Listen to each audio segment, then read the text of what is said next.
our constitution. But mind you, gender quotas are never our destination. That is the starting point. But people behave as though gender quotas are the destination. So 14 years later, we have not implemented the gender quotas. Even when you go to the counties, where it is as clear as daylight that the IEBC has mandate, after elections are over, to see the gender component of each county, to then calculate how many more members you need for the disadvantaged gender, which in Kenya at the present day is the female gender, to see how many more you need, then distribute them to parties in accordance with the proportion of their membership and of the vote they got in the last election. When it comes to women, IEBC cannot do the math. So in most counties, we do not have 34%, because if not more than 2/3, you round up, what is 1/3? 1/3 is 33 point. When you're dealing with human beings, there is no point. So you round it up upwards to 34%. Any county without 34% is not compliant. And if you calculate, you'll see very many counties are not compliant. There are less than 10 counties that have 34%. It's 31, it's 28. But when it comes to the top up for the minorities and disabilities, then the IEBC has the capability of calculating the numbers. So what is not happening? That is why we must locate ourselves, locate each other, and push. We've got to get this done. We cannot just be talking about it. Similarly, in the executive, the numbers are not right. Look at cabinet and see whether there is 34%. Clearly not. Even just as a glance, you can see. What about in boards, parastatals and all that? Just a smattering. What about the composition of the boards? Why are we silent as women? It cannot be that occasional statement by one or two organizations. If we leveraged our voice together, we will be heard. But if we are divided, then the divide and rule works. It's about legislation. It's about generating the political will, and our voice put together can generate the political will.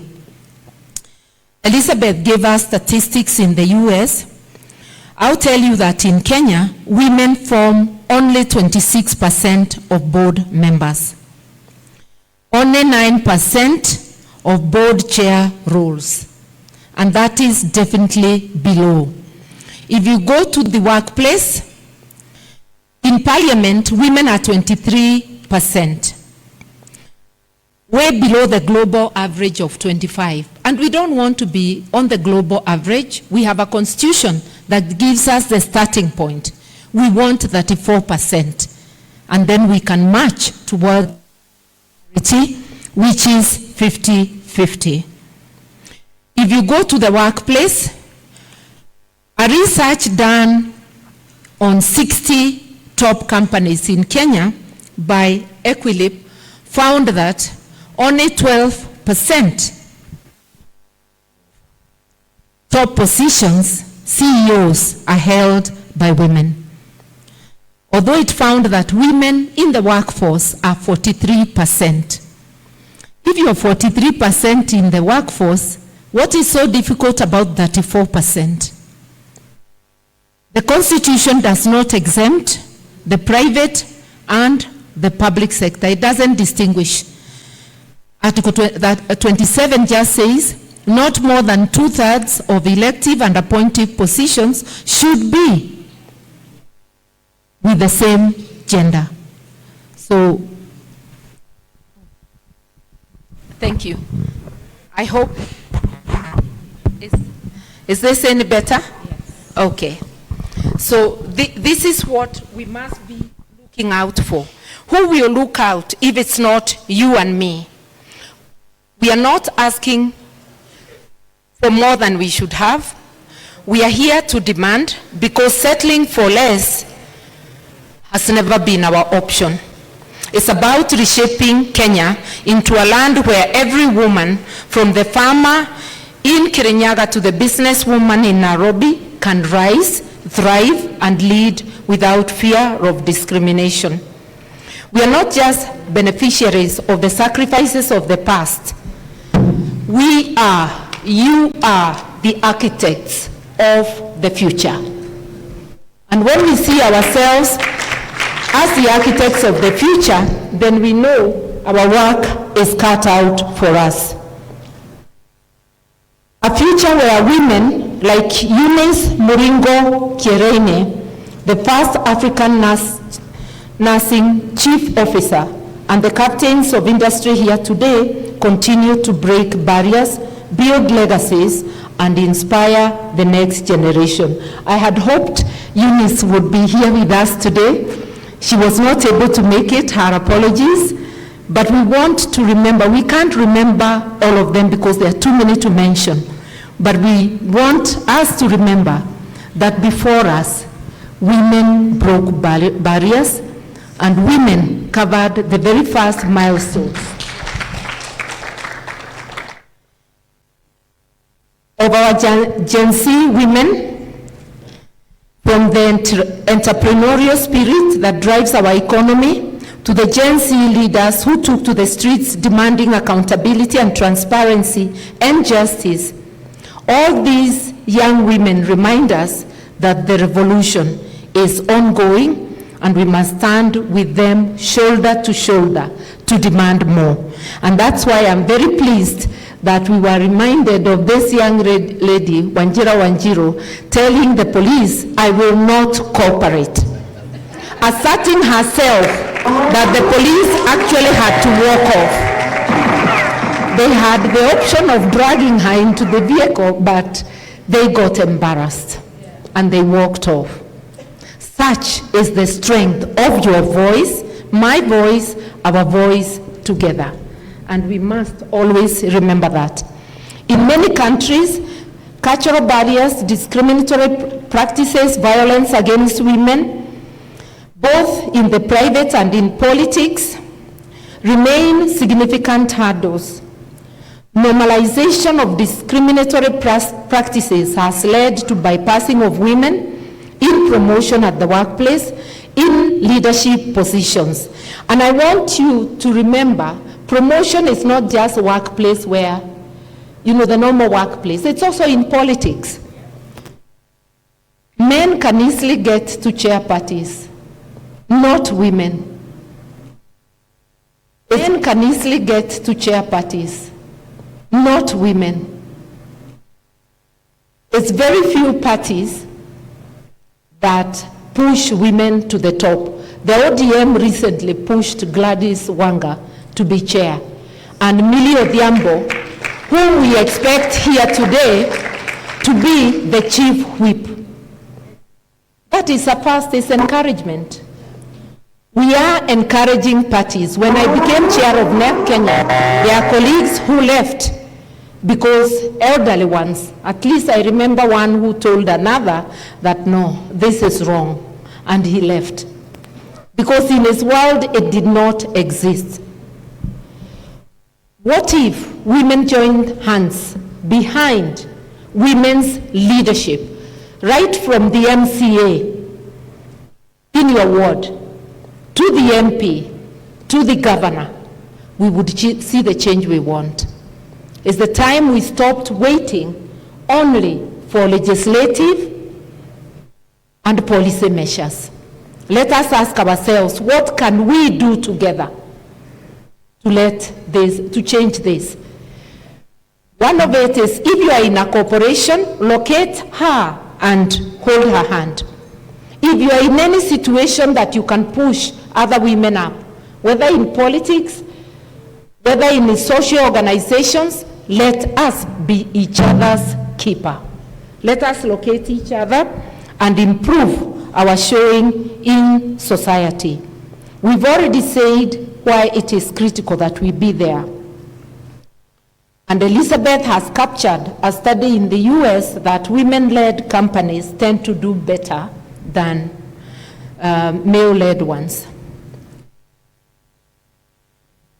What we are saying, I'm trying to paraphrase, what if in our school curriculum we included gender studies that promoted mutual respect between the genders? What if that was a subject our children learned from the elementary stage to the highest level? It's one of the powerful ways of changing. What if we as women, we are the nurturers, what if we became intentional in how we raise our children and make sure that we raise them to respect each other, both boys and girls, that we raise men who respect women? It's one of the, the fastest ways.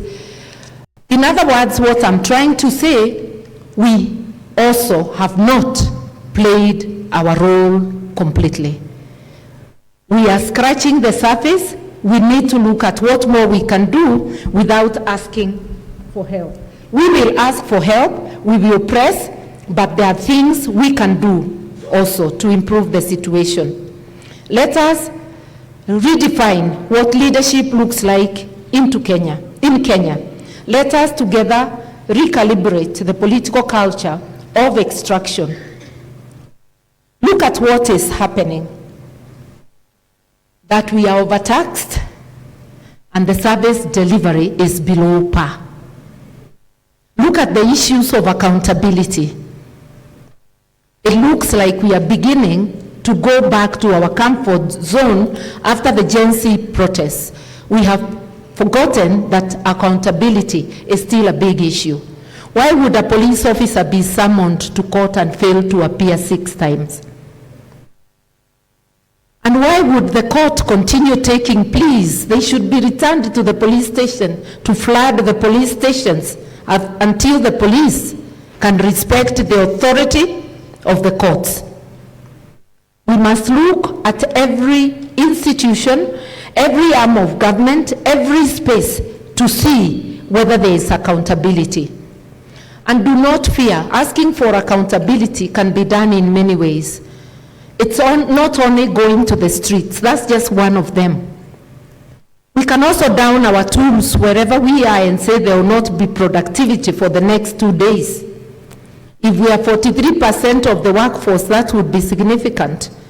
If our brothers support us, that would be totally significant. A shutdown is also a protest.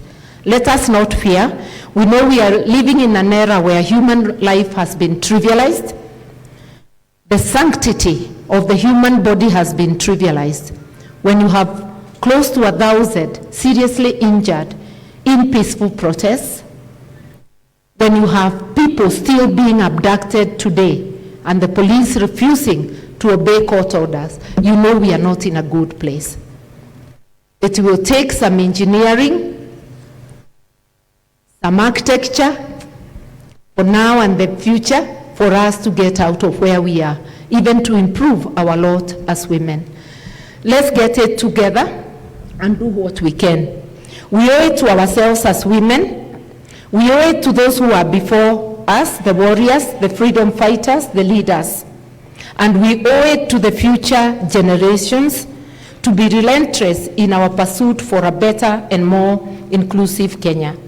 So what will shape this moment and how can we commit ourselves today? I want to suggest that when we leave today, let it not just be another talk shop. Let us go to our counties. We each come from counties. If you think of transforming Kenya, it's mind-boggling. But if you think of transforming your county, you will go look for others, and you'll take the revolution to the wards. You will take it to the polling stations. And by the time we are done, we will have transformed Kenya, a county at a time, a ward at a time. We are in 2024. If we start this, by 2026, you will have grown leadership from the ward level. And not just any leadership, leadership that is in accord with Chapter 6 of the Constitution. Leadership that cares for the people. If you start early, you have enough time to know the leaders you are growing. You have enough time to see whether these are people who have people at heart, people who have respect for others. If you have respect for others as a leader, you will listen to what the people are saying. You will not go and vote in the finance bill when the people have rejected it. And I'm talking of corporate. A parliament that listens, you don't have to go to the streets for it to act. A leadership that listens.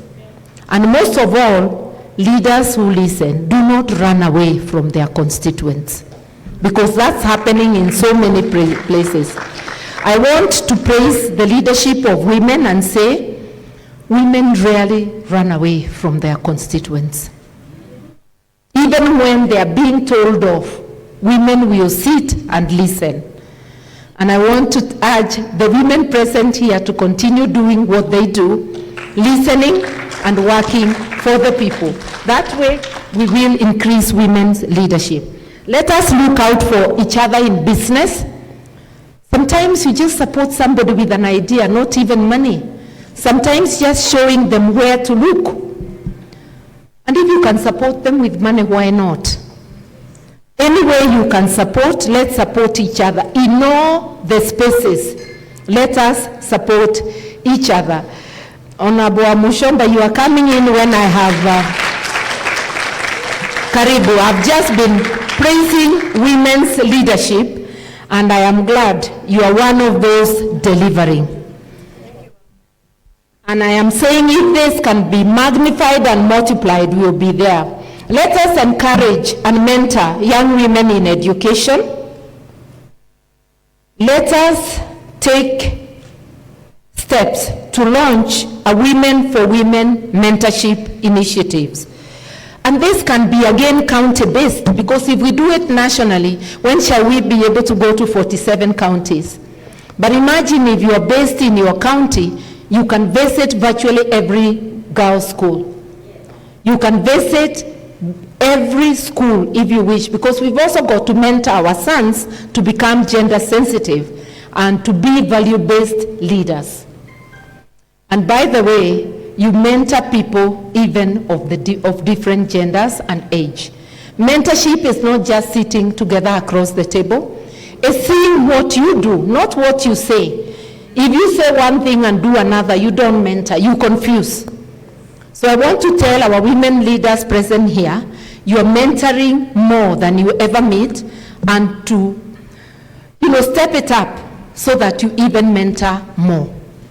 And women leaders is not just members of parliament, it's all of you. Locate yourself and step up and mentor as many. We must have a system. We must come up with a system where we yearly audit where we are, where the gender agenda is, where we audit government institutions, where we collect data, even in the private sector, so that I'm not referring to a study done in 2019. We're in 2024, ladies. But what I could get was the 2019 study.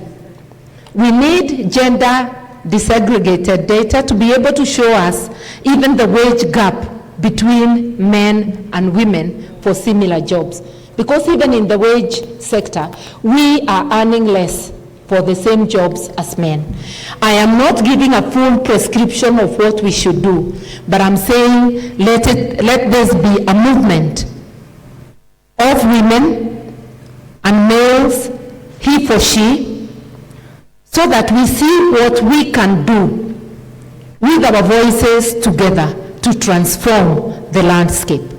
How we can locate You, locate me, locate the next woman, and push our agenda forward. I thank you.